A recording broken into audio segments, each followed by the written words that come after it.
चला चला चला वॉकला जाऊया, चला वजन कमी करूया. सुरेशराव, हे तुम्ही म्हणताय? काल तर तुम्ही म्हणत होता. नाही नाही, आहे बघा, कालचं सगळं काल हो, आजचं आज. काय ना सतीशराव, मी ना माझ्या वजनावर ना तुटून पडणार, म्हणजे ना मग मी तुम्हाला हवासा वाटेन. सतीशराव, मी तुम्हाला हवासा वाटतो का हो? काय हे सुरेशराव, काय बोलताय तुम्ही? म्हणजे मला असं म्हणायचं आहे की उद्या समजा माझं काही बरं वाईट झालं किंवा मला काही त्रास झाला तर तुम्हाला वाईट वाटेल का हो? म्हणजे काय, वाईट वाटणारच. नाही ना, असं नाही, म्हणजे अगदी मनापासून सांगा हो. हे असं फॉर्मॅलिटी म्हणून नका सांगू. म्हणजे ते म्हणतात ना, डीप डाऊन विदिन, तिकडनं तुम्हाला असं मनापासून वाटणार आहे का हो? सुरेशराव, अगदी मनापासून सांगतो, मला मनापासून वाईट वाटेल. काय ना सतीशराव, मी आयुष्यभर खूप चुका केल्यात हो. आता ना मला खूप पश्चाताप होतोय आणि मला खूप चांगलं वागायचं आहे हो. म्हणजे कसं ना, मी सगळ्यांना हवासा वाटायला हवा. खरंय तुमचं म्हणणं. शेवटी जाताना आपण तेच घेऊन जातो. म्हणजे माझा शेवट जवळ आलाय. हो, नाही नाही हो, नाही नाही, तुम्हाला काहीतरी कळलंय नाही नाही, तसं काही नाही. बरं चला, वजन कमी करायचं ना, वॉकला चला. पण तुम्ही असं का म्हणालात शेवटी? असं नाही नाही नाही, मी आपलं जनरलाइज केलं. चला चला चला चला, अगदी मनापासून. चला चला चला, इकडे इकडे. जय हो, जय हो, जय हो. अंजली, तुला उद्या चर्चासत्रासाठी युनिव्हर्सिटीत जायचंय ना?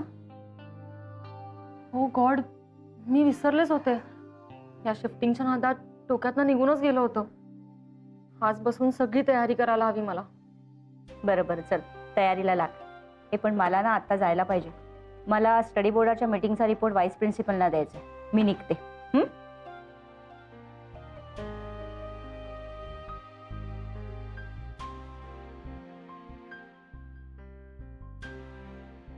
चल बाय, निघते. हो हो. आज सगळी लेक्चर्स नॉनस्टॉप होती. आत्ता फ्री झाली आहे. पण तू काय करतेस इतकं? अगं, उद्याची तयारी करतेय. उद्याची? हो, विसरूनच गेले होते ना मी. उद्या युनिव्हर्सिटीत चर्चासत्र अटेंड करायचं नाही का? अय्या हो, खरंच की ग, मी पण विसरले होते तुला जायचंय ते. आता मंजिरी मॅडमनी आठवण करून दिली. या बाबतीत आपण खरंच खूप लकी होता अंजली.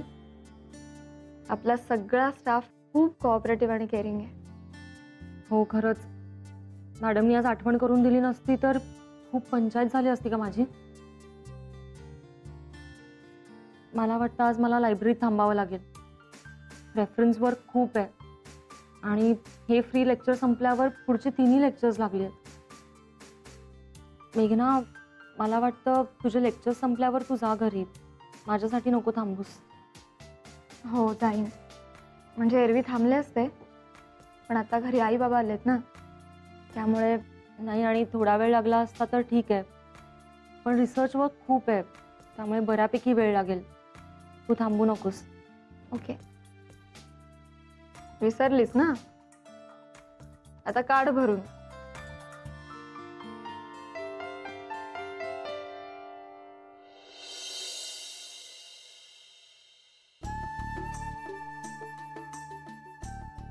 विजया, कॉफी. थँक्यू. घे. थँक्यू. हे काय ग? हा, नाना ते फळांचं वगैरे करतात का ग? नाही म्हणजे सतीश आता हल्ली करायला लागलाय. काय म्हणे, सकाळचा चहा घ्यायचा नाही, फळच खायची. अगं अमितला तर कंपल्सरीच आहे ना, त्यामुळे आम्ही गुपचूप फळच खातो. आणि मला असं वाटतं ना की त्याला सपोर्ट म्हणून नाना आणि सतीश फळं खात आहेत सकाळी उठल्या उठल्या. ते पण मला नाही जमलेला, म्हणजे चहा सोडून सकाळी फळं खात बसायची. हो ना, पण जाऊ दे, सपोर्ट म्हणून का होईना, कोणीतरी करताय ना. चला.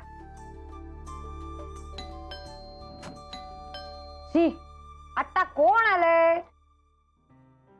अगं, आता नेमकी कॉफी प्यायची आणि आता काय करू ह्याचं? ठेव आतमध्ये किचन मध्ये, मी बघते कोण आले, नंतर घेऊया. शिवाई, आपल्याच घरात ना कॉफी प्यायची चोरी झाली.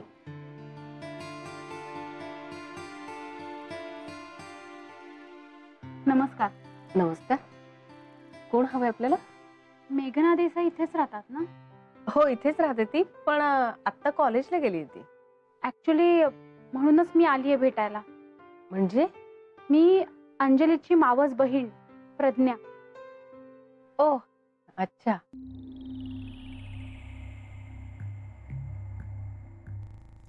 तुम्ही? मी विजया, मेघनाची जाऊ.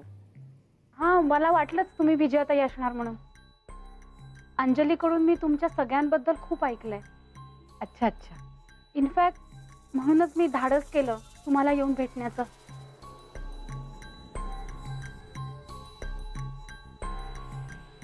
या ना तुम्ही प्लीज.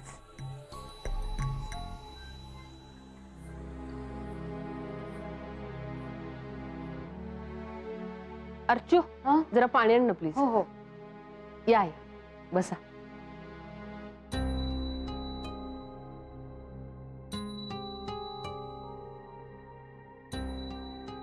या.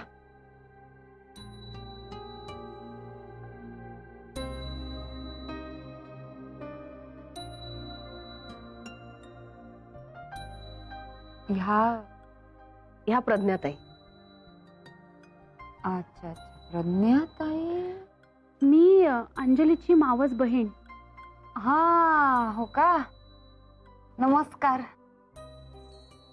आणि ही माझी आणि मेघनाची नणंद अर्चना दुसाने.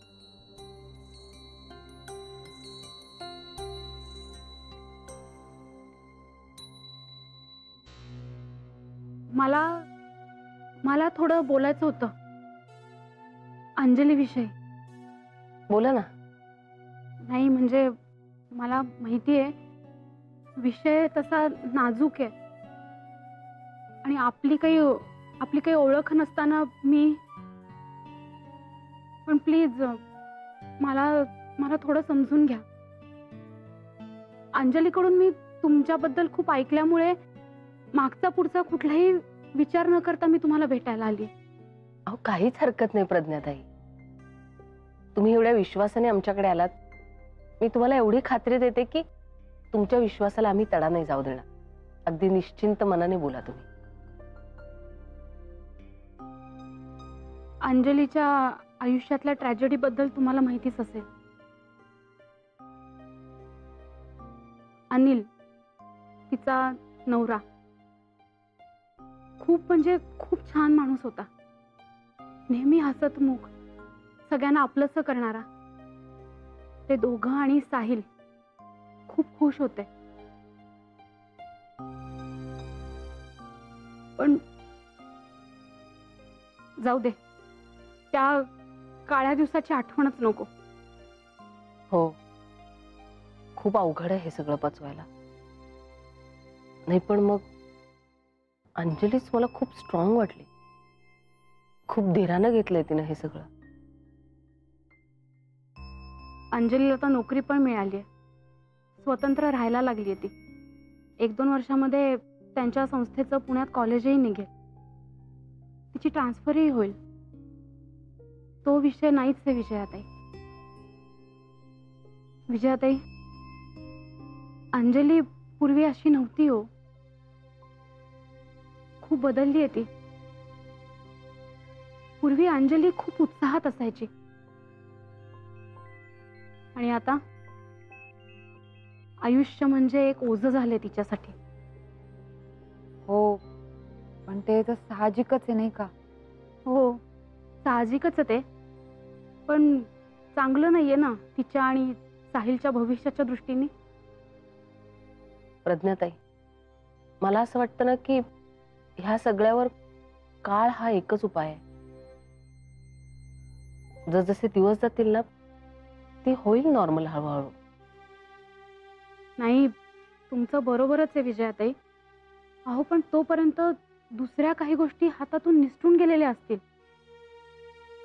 म्हणजे माझ्या सासरच्या नात्यामध्ये विकास दीक्षित नावाचा एक मुलगा आहे. त्याची बायकोही अशी एका कार ऍक्सिडेंटमध्ये गेली. त्यालाही साहिल एवढीच एक मुलगी आहे. नाही आम्हाला माहिती आहे इट इज टू अर्ली, पण विजयाताई दोघंही समदुःखी आहेत. दोघांनाही भावनिक आधाराची गरज आहेच ना. त्यांनी मान्य करो अथवा न करो, माणसाला जोडीदाराच्या आधाराची आवश्यकता असतेच. आणि दोघंही हुशार आहेत, समंजस आहेत. अशा वेळी जर ते दोघं एकत्र आले तर त्यातून काहीतरी चांगलंच घडेल. हो आम्ही आमच्या परीने समजवण्याचे खूप प्रयत्न केले, पण दुसरं लग्न नकोच आहे तिला. नाही म्हणजे आम्ही तिचं मन समजवू शकतो, अहो पण भविष्याच्या दृष्टीनं तिनं तडजोड करून हे नातं स्वीकारावं असं आम्हाला वाटतं. टू बी व्हेरी ऑनेस्ट, आणखीन 2 वर्षांनी तिला वाटलं की लग्न करायला काही हरकत नाहीये, पण तोपर्यंत विकास दीक्षितला थांबवणं अवघड आहे ना. आणि त्यावेळेस दुसरं कोणीतरी चांगलं भेटणं पण अवघड आहे. कधी कधी ना आयुष्यात महत्वाची असते ती वेळ, टायमिंग. अंजलीने हे समजून घ्यायला हवं.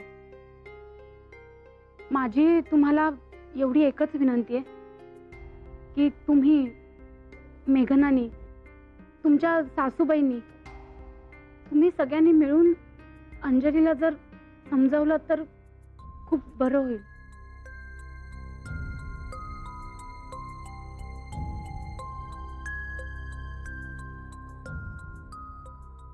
मी इथे येऊन चूक केली नाहीये ना? पटतं ना तुम्हाला? नाही म्हणजे तुमचं म्हणणं पटतंय मला, पण हे सगळं जरा अवघड आहे हो. म्हणजे अंजलीच्या खाजगी गोष्टींमध्ये ढवळाढवळ करण्याचा आम्हाला काहीच हक्क नाहीये ना. एक जो मैत्रीचा अधिकार असतो तो फक्त मेघनाला आहे. आम्ही मेघनाशी या विषयावर नक्की बोलू आणि माईशी सुद्धा, म्हणजे माझ्या आईशी सुद्धा या विषयावर बोलू. पण आम्ही दोघींनी अंजलीशी डायरेक्ट असं बोलणं बरोबर नाही वाटत, नाही का? तुमच्यापैकी कोणीही बोला, काही हरकत नाहीये. आमचा कसा भावनिक गुंता आहे ना. कधी कधी तिसऱ्या कोणीतरी सांगितलं ना म्हणजे माणूस जरा विचार करतो. हा, तेही बरोबरच आहे म्हणा. बस एवढंच सांगायचं होतं. अंजली आणि साहिल परत हसते खेळते व्हावेत एवढंच वाटतं आम्हाला. आणि कितीही कटू वाटलं तरी हाच एक उपाय आहे, नाही का?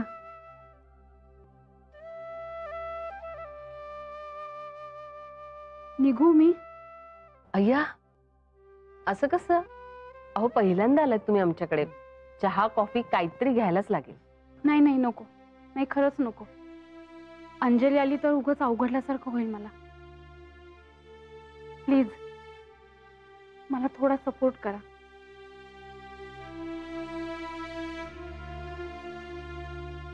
आहोत तुम्ही असे हात वगैरे नका जोडू हो प्लीज.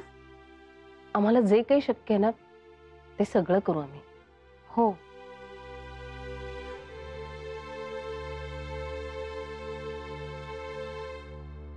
थँक्स. निघते मी.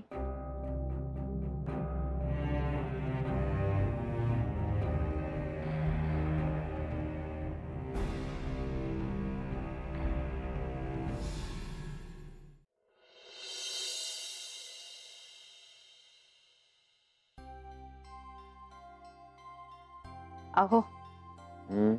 चला ना जरा मोकळ्या हवेत फिरूया. म्हणजे अंगणातल्या अंगणातच जरा फेऱ्या मारूया ना, आणि थोडा वेळ तिथे बेंचवर पण बसूया. ऐकताय ना? हम्म. अहो काय करताय काय एवढं? हा, काय आहे अहो, आता मी हे जे बारीक व्हायचं ठरवलंय की नाही, तर ना मला अनेक लोकांनी नेहमीप्रमाणे अनेक उपाय सांगितले, विविध उपाय. आता बघा ना, एकाने मला सांगितलं की सकाळी उठल्या उठल्या अंशापोटी, अंशापोटी म्हणजे रिकाम्या पोटी 1 ग्लास गरम पाणी, त्यात 1 अख्खं लिंबू पिळून घ्यायचं. त्यावर लगेच दुसरा म्हणाला, छे छे छे, त्याच्यामध्ये अर्धा चमचा मध पण घालायचं, तेही लिहून ठेवलंय. एकाने तर सांगितलं की एक 8 दिवसाचा प्रोग्राम आहे म्हणे. म्हणजे कसा की आज भाज्या तर फक्त भाज्या खायच्या, मग दुसऱ्या दिवशी केळी तर फक्त केळीच खायची, तिसऱ्या दिवशी म्हणे.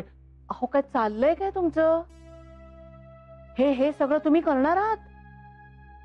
म्हणजे काय माधवी, अहो तुम्हीच तर मला प्रेरणा दिलीत ना. आणि तुम्हीच मला सांगितलं होतं की हे असं रडत बसायचं नाही. तुम्ही असे रडत बसलात तर तुम्ही सगळ्यांना नको नकोसे व्हाल. तुम्हीच मला सांगितलं होतं की नाही. आणि मीही ठरवलं बरं का, मनावर घेतलं बारीक व्हायचं, आणि मग हे सगळे प्रयत्न सुरू केले. हो अहो पण ऍक्च्युली खरं सांगू का हा तुम्हाला, म्हणजे काय आहे ना, मी तर काय बारीक बिरीक होणार नाही हो, नाही होणार आहे बारीक. पण कसं आहे, मी एवढे सगळे प्रयत्न करतोय, हे लोकांनी पाहिल्यावर त्यांना माझं कौतुक वाटेल, आणि मग माझं कौतुक वाटलं की त्यांना मी हवासा वाटेल. होय की नाही? हा सांगा मला, वाटेल की नाही? हा हो, हे तुमचं जे काय अजब तर्कशास्त्र आहे ना, माझ्या समजण्या पलीकडचं आहे. बाबाजी, अहो माधवी, मी तुम्हाला एक 100% खात्री देतो, मी बारीक काही होणार नाही. माझं वजन जय हो कमी कधीच होणार नाही. पण निदान प्रयत्न करतोय असं दाखवतो हो लोकांना, देसाई कंपनींना. म्हणजे तुम्ही म्हणाल्याप्रमाणे ते माझं असंच प्रेमाने सतत स्वागत करत राहतील, त्यांना मी हवासा वाटेन हो. म्हणून सोपं आहे, काय एवढं न समजण्यासारखं. मला काहीही कळत नाहीये तुम्ही काय बोलताय ते. चला जाऊया खाली. चल बाबाजी, यांना काही कळत नाही, यात काय नवीन आहे. जय हो.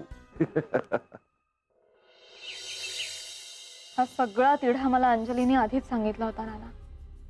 खरं म्हणजे ती इथे तातडीने शिफ्ट होण्यामागचं कारण सुद्धा हेच होतं. म्हणजे प्रज्ञाच्या घरी राहायचं आणि तिचं म्हणणं ऐकायचं नाही, हे खूप जड जात होतं तिला. कारण प्रज्ञाने तिला इमोशनली खूप सपोर्ट केलाय. पण म्हणून प्रज्ञाचं म्हणणं न ऐकणं म्हणजे आपण प्रज्ञाला हर्ट करतोय असं वाटतंय तिला. पण नाना, तिच्यासाठी दुसरं लग्न हा विचार सुद्धा खूप त्रासदायक आहे हो. आणि दुसऱ्या बाजूने विचार केला तर प्रज्ञा विजय त्यांना भेटून जे म्हणाली ते प्रज्ञाच्या, अंजलीच्या आईच्या पॉइंट ऑफ व्ह्यूने पाहिलं तर बरोबरच आहे. कॉम्प्लिकेटेडच आहे मामला, आणि भावनांचा गुंता असा फटक्यासारखी सोडवता येत नाही ना. रेशीम गाठी असतात त्या. बिचाऱ्या विजयाची भलतीच पंचायत झाली म्हणायची. हो ना, टेन्शनच आलंय त्यांना. म्हणूनच तर तुमच्याशी आणि माईंशी बोलून हे मॅटर सॉल्व्ह करायचं असं ठरवलंय आम्ही. अच्छा, म्हणून आधी माईशी बोलायचं म्हणून अर्चू आणि विजया धावल्या का तिच्या बरोबर मार्केटमध्ये?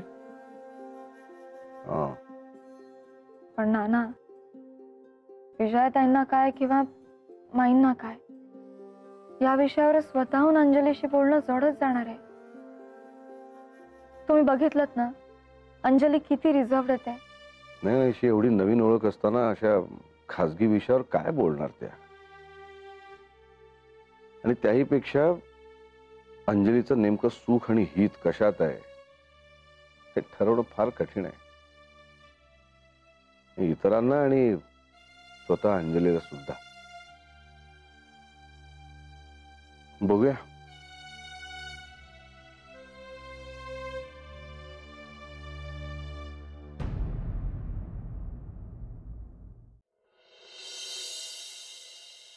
मागच्या वेळेस जवळपास सगळे ट्रेस तू, विजय आणि मुलं यांनी मिळूनच पूर्ण केले.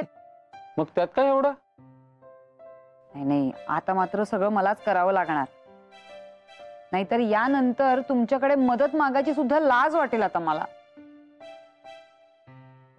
अगं पण मी आहे ना, आपण दोघे मिळून करूया. तू एवढं काय टेन्शन घेतेस? आणि हळूहळू माझाही हात बसतोय.